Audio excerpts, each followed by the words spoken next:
Planning is a good thing. See me, I'm a planner. And we all plan to an extent. Like if you're going to go on a trip, you usually do some planning. Well, where do we want to go? What do we want to see? How are we going to get there? How are we going to do this or that? What's it going to cost? Sometimes figures into it. It's all part of the planning to get somewhere. It's similar in a career. You decide, hey, I want to do this career. Well, what do I need to do to achieve that? What do I need to do? Schooling, technical training, whatever. What do I need to do to achieve the career I want? See, it's planning. As I said, I'm a very planned person. I had it figured out when I was in high school that by the age of 25, I would have my job, I'd be married, and kids would be on the way. Well, when my 26th birthday came along, I was still in college, was still single, and yeah, there were no kids. Eventually, all of those things happened, and to a greater extent than I could have asked or imagined. But that's kind of God's hand. Paul says he had a plan to go to Rome. He wanted to go see those in Rome. Those that he was writing to, he wanted to stop and see them. I'm going to read in Romans chapter 15.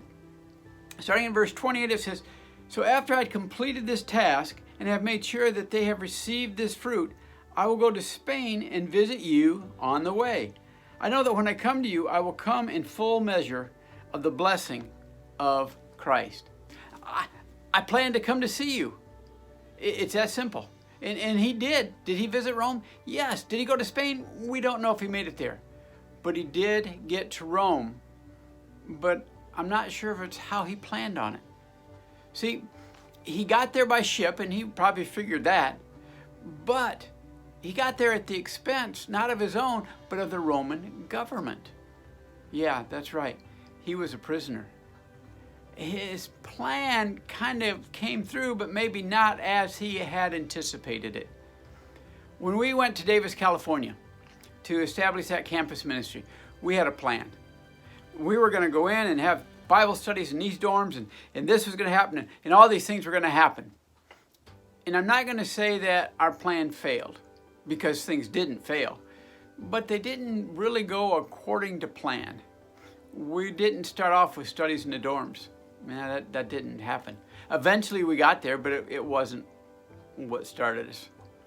No, but we went forward, even though we couldn't do things the way we had planned. And 13 months after we first set up a table in a breezeway outside the bookstore, a dozen individuals had come to Christ. It wasn't how we planned. We were going to do this and this, but God did it in His own way. See, our desire was to go, and God took care of it. He reworked our plan. He reworked what we were doing for His glory, to His plan. And it was much bigger than ours. See, we desire to go forward, and then we got to let God tweak it as we go. As Paul did when he ended up on Malta. Think about what happened when he was on Malta. The Word of God spread to that island. Not part of his original plan, but part of God's. We desire for others to know of God and His love. We need to come up with a plan. We need to decide how we're going to go forward as individuals, as a congregation. We need to implement that. We need to go forward with that plan for others to know of God's love. But as we go forward, we got to be open to God's plan, to God adapting our plan, to God doing things, changing it. See, we need to go and trust God will take care of things. It starts with a desire, backed up by the power of God.